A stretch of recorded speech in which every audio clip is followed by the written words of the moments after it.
Hey, just a quick heads up before we really get into it. This is our more advanced explainer on hydrogen. So if you're looking for the basics, we've got a great introductory video that you might want to check out first.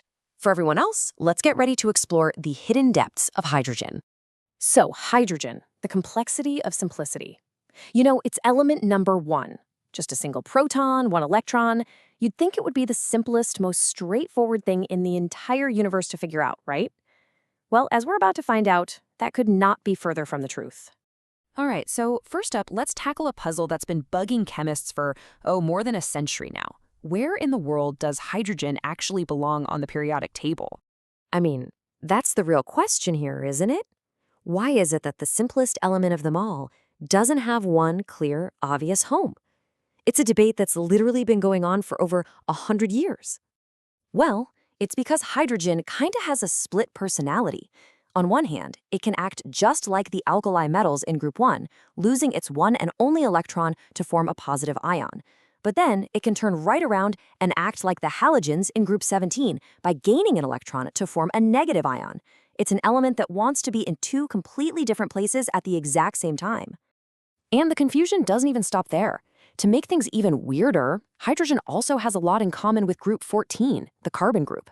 Just like carbon, its outer shell is exactly half full, and they have a really similar electronegativity, their pulling power on electrons. This is exactly why it's so incredibly hard to pin down. Okay, so now we're going to move from that big periodic table puzzle down into the quantum world of the hydrogen molecule itself.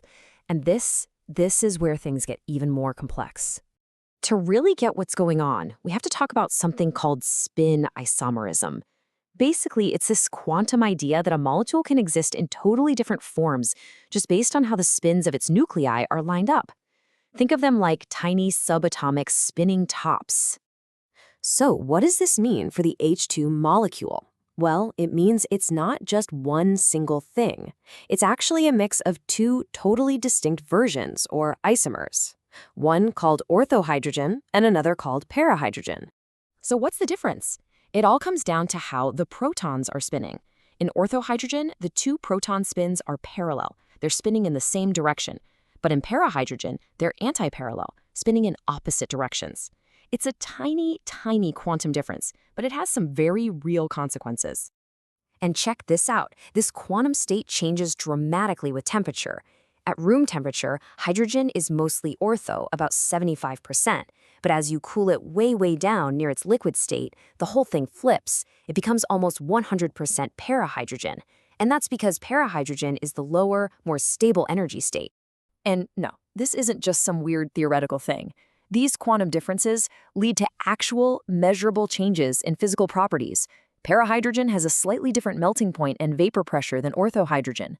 It's a perfect example of the bizarre quantum world having a direct impact on our world. All right, ready to add another layer of complexity? Good, because now we're going to look at the nucleus itself and hydrogen's really unique family of isotopes. The difference between hydrogen's isotopes is, well, it's staggering. You've got your standard hydrogen, protium, with no neutrons. Then deuterium has one and tritium has two. This means deuterium is twice as heavy and tritium is 3 times as heavy as regular hydrogen. That is the biggest relative mass difference between isotopes of any element in existence. And you can see this effect perfectly with a molecule we all know, water.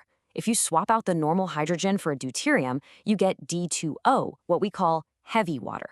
And its properties are just different. It's denser, it freezes at a higher temperature, and it boils at a higher temperature. All of that from just one extra neutron.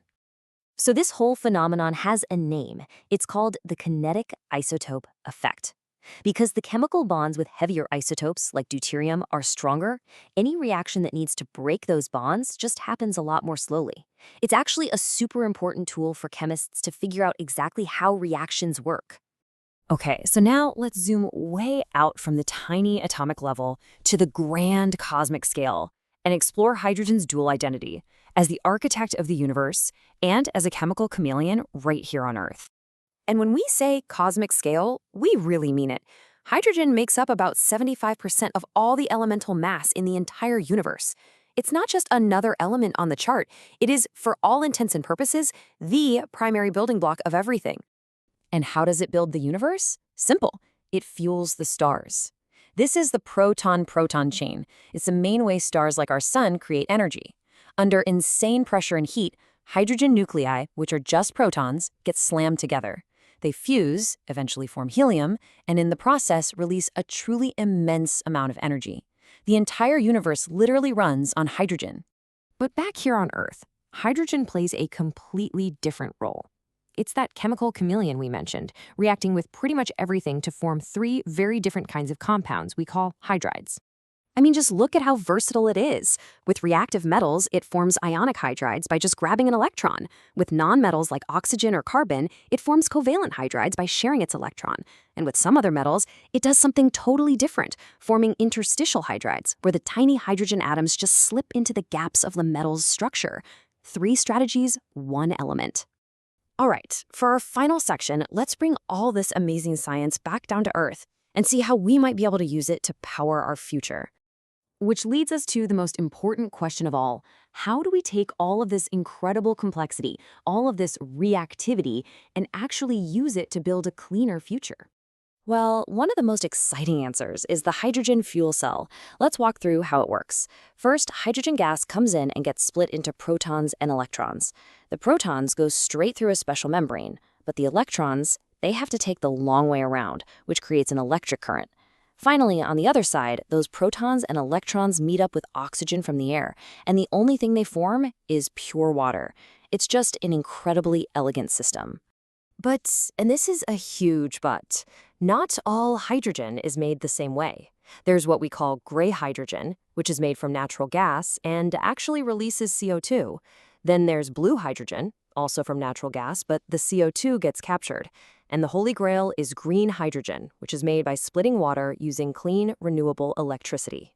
And when you look at the carbon footprint, the difference is just, it's not even close. Gray hydrogen is a fossil fuel process, plain and simple. Blue is way better, but it's not perfect. Green hydrogen is the only one that gets us to a truly near-zero emission fuel. So the color of the hydrogen is everything. So, let's just recap all these layers of complexity because it's a lot. We've got its weird, ambiguous place on the periodic table. We have its quantum identity crisis as 2 different spin isomers. We have those massive differences between its isotopes. It plays this dual role as cosmic creator and earthly chameleon. And finally, we have the very modern challenge of just trying to produce it cleanly. So, I guess we'll leave you with this thought.